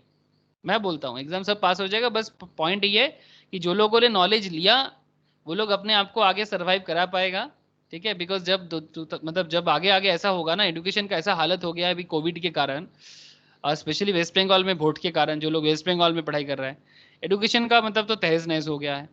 अब कॉन्सेप्ट यही है कि जब आप लोग जब जॉब के फील्ड में जाओगे, अगर आप पूछेगा कि भाई कौन से ईयर में तुम्हारा फर्स्ट ईयर या कॉलेज पास आउट था, अगर 2020 है तो 3 बार सवाल करेगा, बहुत सारा सवाल करेगा, बिकॉज सबको पता है कि क्या हुआ था, एग्जाम का क्या सिचुएशन हुआ था, किस तरह से कॉपी पेस्ट हुआ था, सब कुछ, ठीक है।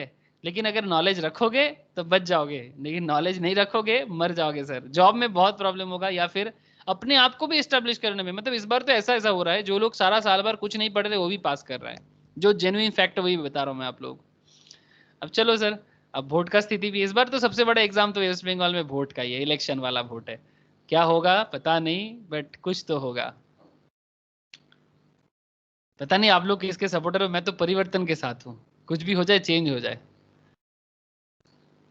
मैं किसी पार्टी का सपोर्टर ऐसा प्रॉपरली हूँ नहीं, बट आई एम ऑलवेज, एक टाइम टू टाइम चेंज होना मेरे हिसाब से सही बात होता है किसी भी स्टेट के लिए। वेस्ट बंगाल का प्रॉब्लम रहा है कि 30 साल कांग्रेस को रखा था, 34 साल सीपीएम को रखा था। दीदी को भी 30 साल रखने का मन है, ऐसा लगता है मुझे कभी कभी, बट मेरा मन है कि ऐसा मत नहीं करना चाहिए। वेस्ट बंगाल में खराब हो रहा है स्टेट का हालत, मतलब किसी एक के हाथ में इतना पावर इज नॉट गुड। क्या मैं बहुत गलत बता रहा हूँ सर?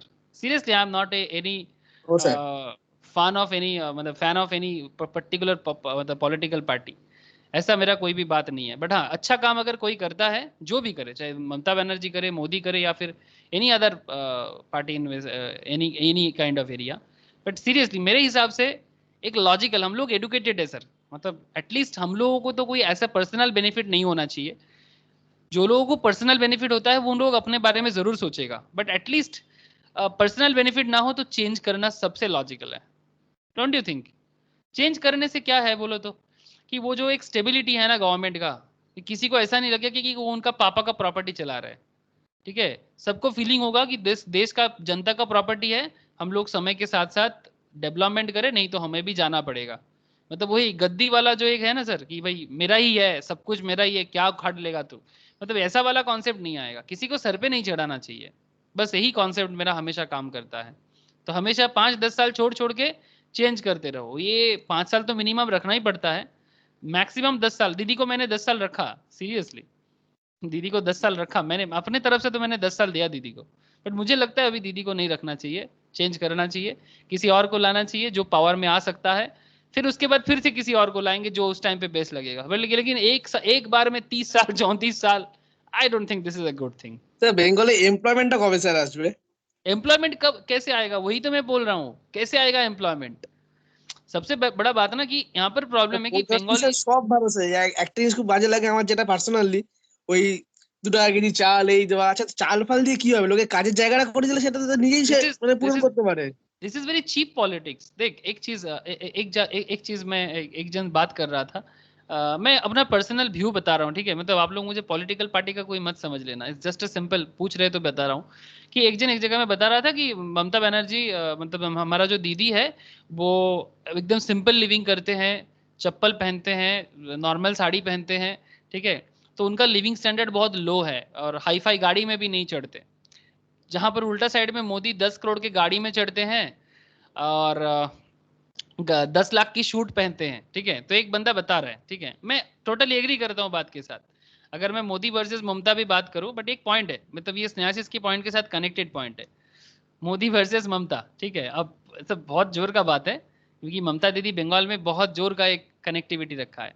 बट मेरा एक सवाल है, सवाल कुछ ऐसा है सर कि ये अगर 10 लाख की शूट पहनते हैं और 10 करोड़ की गाड़ी में चढ़ते हैं, कहीं ना कहीं मुझे ऐसा फील होता है कि कम से कम ये पब्लिक के लिए 5 लाख का गाड़ी तो सोच ही लेंगे। मुझे ऐसा लगता है, दीदी को ऐसा लगता है कि बंगाल में सब गरीब है, इनको सिर्फ भिक्षा दे दो।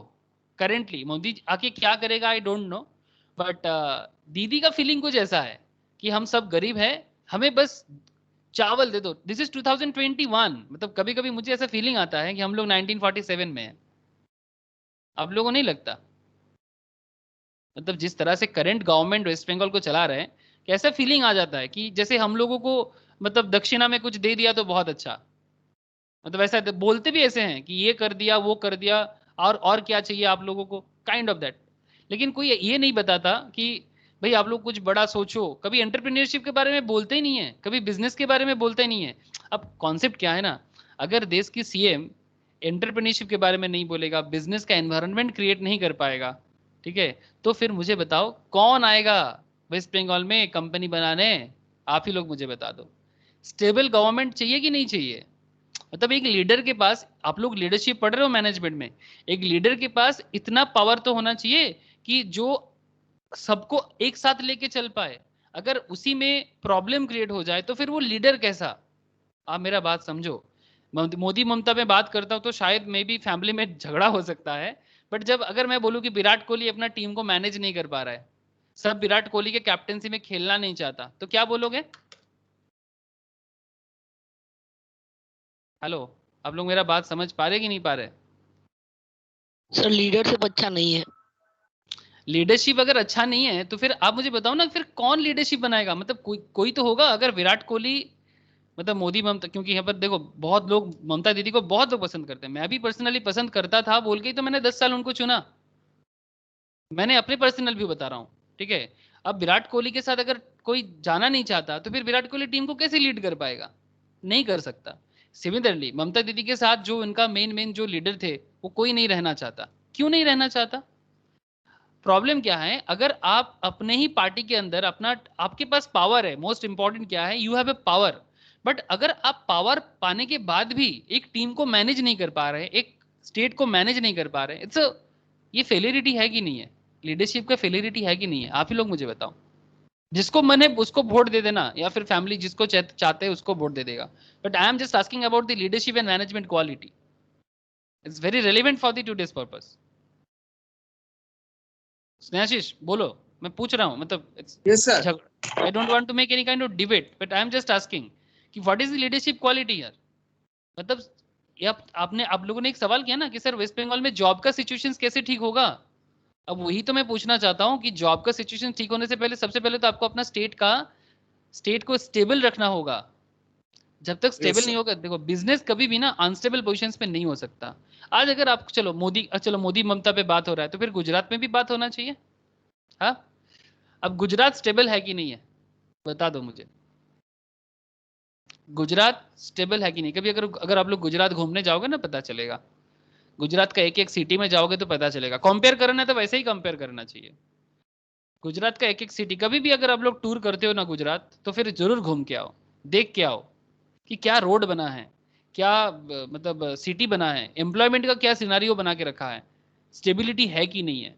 तो पॉइंट इज दैट, मैं इसलिए गुजरात को लिया बिकॉज यहाँ पर बीजेपी का गढ़ है, ये ऑलवेज गढ़ रहेगा, मतलब बहुत दिनों से, बिकॉज ये बीजेपी के लिए बहुत ही इंपॉर्टेंट एरिया है।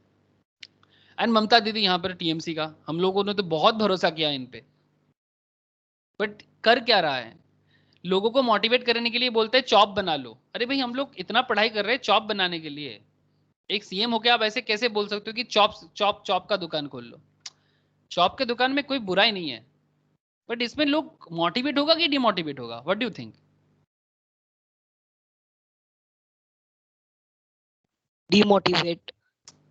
विश्वजीत, तो तू तो बीजेपी है, मैं समझ सकता हूँ, but I am really asking, मतलब फ्रैंकली पूछ रहा हूँ कि क्या एक सीएम को चॉप का दुकान खोल लेंगे ये बोलना चाहिए?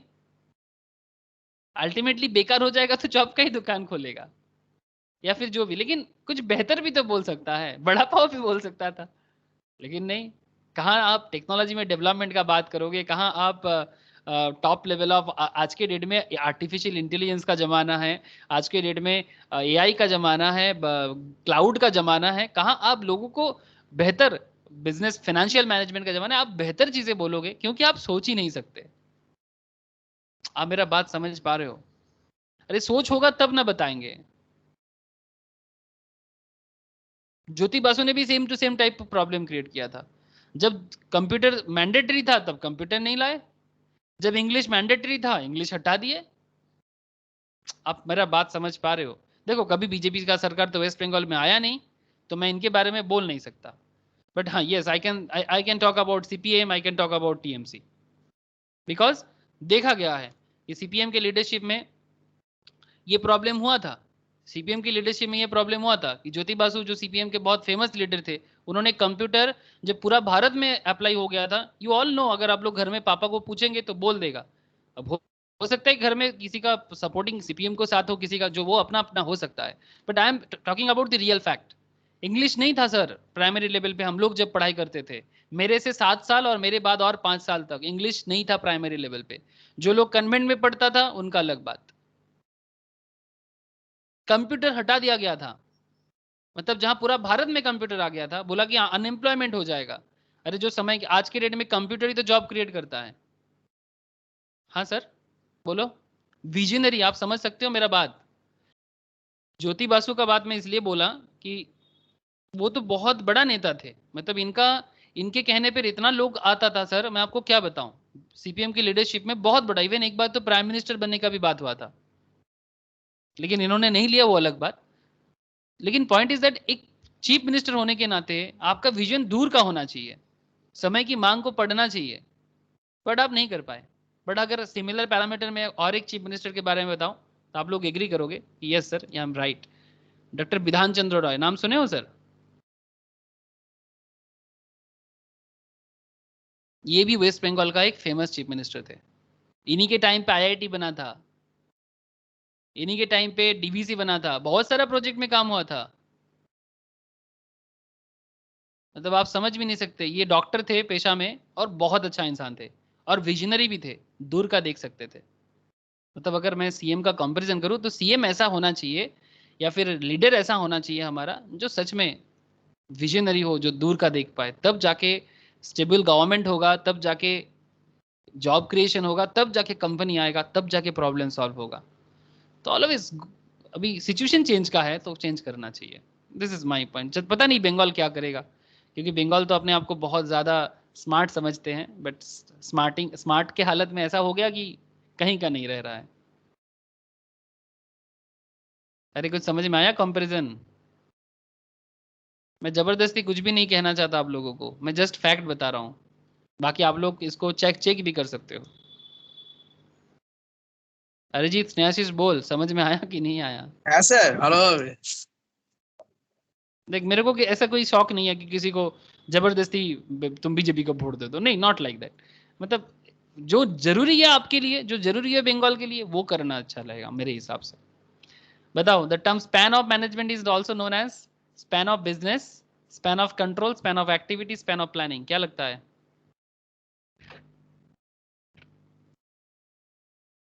Span of management is also known as span of business, span of control, span of activity, span of planning. What do you think?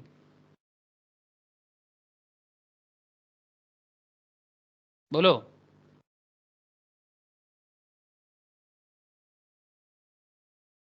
नहीं पता? आवाज नहीं आ रहा है फिर। स्पैन ऑफ कंट्रोल होगा ना sir? Span of management is also known as span of control. Management रहेगा तो फिर कंट्रोल भी रहेगा, है ना? Okay. Informal authority flows upwards to downwards or horizontally is known as formal organizations, informal organizations, business सर organizations. Informal organization. Very good sir. Informal authority flows upward to downward, इसको बोलेंगे 169 का सही बोला ना? इनफॉर्मल एकदम सही है, बी एकदम सही है, इनफॉर्मल ऑर्गेनाइजेशन। ओके सर, समझ में आ रहा है ना आप लोगों को क्या चल रहा है? ठीक है, एक काम करो सर, अब घर में ना फटाफट ये चैप्टर बड़ा, इसमें क्या है ना, ये जो क्वेश्चन है इसमें ना सारा का सारा चैप्टर पूरा का पूरा ना एक ओवरव्यू के हिसाब से क्वेश्चन दिया हुआ है। एक बार फिल इन द ब्लैंक्स भी देख लेना, मैं आप लोगों को रिक्वेस्ट करूंगा। ठीक है, थोड़ा सा टफ लगेगा बट फिर भी एक बार गो थ्रू कर लेने से तो कोई बुराई नहीं है ना, एक बार गो थ्रू जरूर कर लेना। अच्छा, एक लाइन मैं आप लोगों को पूछना चाहूँगा, आप लोगों को ये लाइन कभी मैंने नहीं बोला तो फिर एक बार मैं बोल देता हूँ। एक पॉइंट है, एक मिनट रुको बताता हूँ इसका।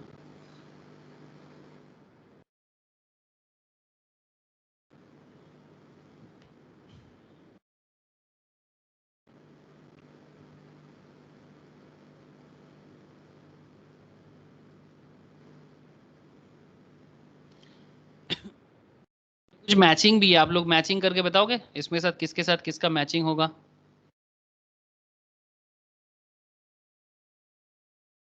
ये भी अच्छा इंटरेस्टिंग क्वेश्चन है, नॉर्मली ऐसा सीएमए में पूछता है बट डजंट मैटर, अगर बात अगर समझ में आ जाएगा कोई दिक्कत नहीं।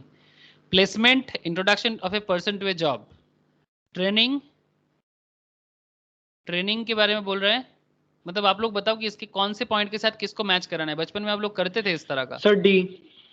Placement is go with D, increasing the knowledge and skill of an employee. Sir training D के साथ और ट्रेनिंग डी के साथ, ओके मतलब दो के साथ डी जाएगा, यस है ना। হ্যাঁ ওয়ান এর সাথে ই যাবে।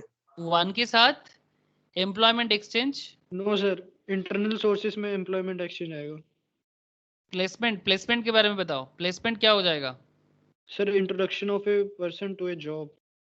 प्लेसमेंट मतलब introduction to of a person in a job, तो फिर इंडक्शन क्या होगा।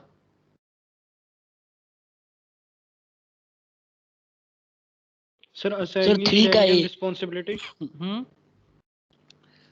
देखो ये सही बोला आप लोगों ने, training is the, increasing the knowledge of skill of an employee, so very good. Placement बताओ पहले, एक का बता दो प्लेसमेंट क्या होगा। Sir assigning rank and responsibility, ये होगा ना, एक का बी हो जाना चाहिए ना।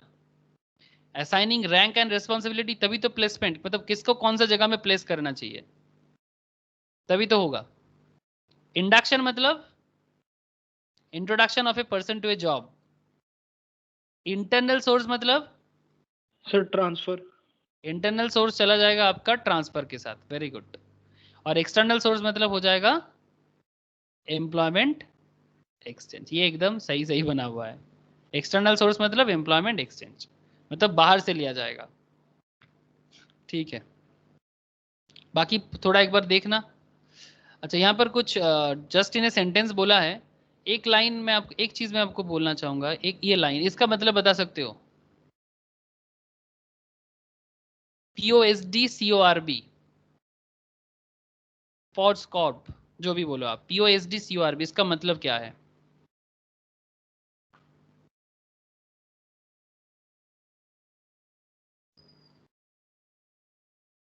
कौन बोल पाएगा POSD CORB का फुल फॉर्म क्या है। Sir planning, organising, staffing, directing, coordination, reporting, budgeting.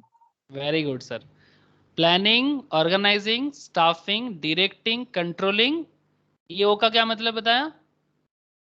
Sir coordination तो planning, organising, staffing, directing, coordination, reporting, budgeting, very good sir.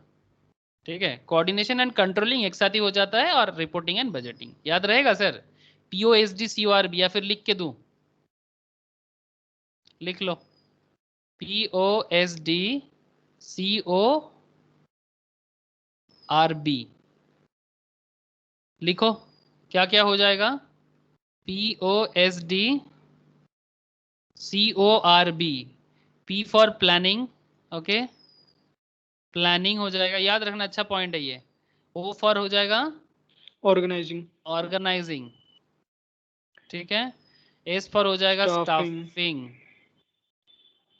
D for हो जाएगा डायरेक्टिंग, डायरेक्टिंग या डायरेक्टिंग जो बोलो, कोऑर्डिनेटिंग CO, ठीक है। Controlling sir.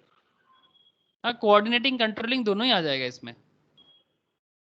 कोऑर्डिनेट करेगा तो कंट्रोलिंग हो ही जाएगा ना। कोऑर्डिनेशन ऐसे सबसे फेमस पॉइंट माना जाता है। कोऑर्डिनेशन R फॉर रिपोर्टिंग हो जाता है, और B फॉर बजटिंग हो जाता है। ये रिपोर्टिंग एंड बजटिंग कंट्रोलिंग का ही एक्चुअली पार्ट माना जाता है। ठीक है, याद रखिएगा सर, इंटरेस्टिंग पॉइंट था। बस यही कुछ पॉइंट मुझे डिस्कस करना था। बाकी मैंने यहाँ पर क्वेश्चन तो भर भर के देके रखा। इस जो मैट मैं आप लोगों को दिया ना, इसमें हर चैप्टर के नीचे स्पेशलाइज करके भी क्वेश्चन देके रखा मैंने। तो प्लीज़ ये मैं रिक्वेस्ट करूंगा, आप लोग ये सब क्वेश्चन ज़रूर एक बार देख लेना। ठीक है, आप चाहो तो ये वाला क्वेश्चन भी देख सकते हो, ये CMA का क्वेश्चन है, बट आप रेफर कर सकते हो। बाकी आप लोगों के पास बीकॉम वाला भी किताब है, आप बीकॉम वाला क्वेश्चन भी कर सकते हो, नो प्रॉब्लम। बट मैनेजमेंट का क्वेश्चन ईजी टफ सब मिला जुला के है यहाँ पर। ठीक है, कल सैटरडे है, कल टेस्ट होगा। कल मैं आप लोगों के लिए कौन सा टेस्ट अरेंज रखूं, बताओ, आप लोग बता दो। कल कौन सा टेस्ट होगे? Eco law. लॉ दोगे? अच्छा ठीक है, कल लॉ दे दो। ठीक है, अच्छा आज ना मैं एक लॉ बीकॉम के लिए एक स्पेशल लॉ का क्लास रखूंगा। वो एक टॉपिक है आपका कंज्यूमर प्रोटेक्शन बोल के, और एक NI के बोल के, मैं शाम को रखूंगा एक स्पेशल क्लास। ठीक है, तो ठीक है, अगर मैं तुम लोगों को लाइव ले पाता हूँ तो लाइव आप लोगों को लिंक शेयर कर दूंगा। मैं कुछ देर बाद ही कंफर्म करता हूँ, नहीं तो मैं उसको रिकॉर्ड करके आप लोगों को शेयर करता हूँ। एक बार कॉन्सेप्ट ले लेना, इजी टॉपिक है कंज्यूमर प्रोटेक्शन एंड NI। ठीक है, बस एक बार सुन लेना। आप लोगों के पास क्वेश्चन वगैरह तो होगा ही बीकॉम वाला, तो वो करने से ही हो जाएगा। ठीक है, बस वही 2 टॉपिक मुझे लॉ में एक बार थोड़ा सा आप लोगों को बता देना है, और कुछ नहीं है, बाकी तो सब कुछ हो गया। স্যার ठीक ওই है, দুটো টপিকের পিডিএফ করে সেন্ড করে দেবেন sir. Okay okay, consumer protection and NI तो কনজিউমার প্রোটেকশনস আর ওই নেগোশিয়েবল ইনস্ট্রুমেंट। হ্যাঁ नेगोशिएबल है, PDF भी शेयर कर देंगे और क्लास का वीडियो भी दे देंगे, नो इशू। ठीक है, ओके, फिर चलो, फिर बाय, पढ़ लो। আর স্যার বলছিলাম যে বল। স্যার NISM এর স্যার কত মাসের কোর্স